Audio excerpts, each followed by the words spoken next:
Let's make Sindhi fish curry with pulao. Chop 1 onion and 2 tomatoes. Ginger garlic paste. Heat some oil. Add chopped onion. Fry till translucent. Add 1 tablespoon of ginger paste. Fry till golden brown. Now chop tomatoes, fried onions, and yogurt.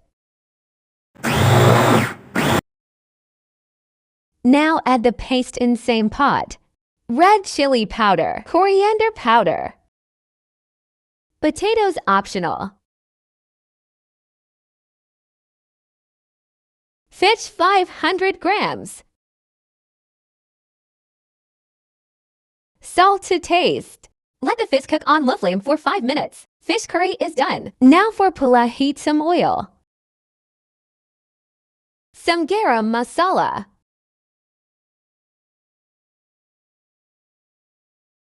One tablespoon ginger garlic paste. 1 chopped tomato.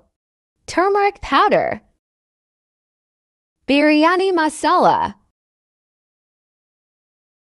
2 potatoes.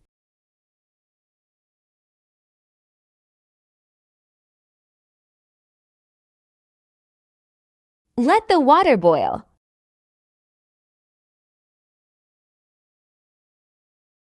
Now steam rice for 15 to 20 minutes. Pulao is done.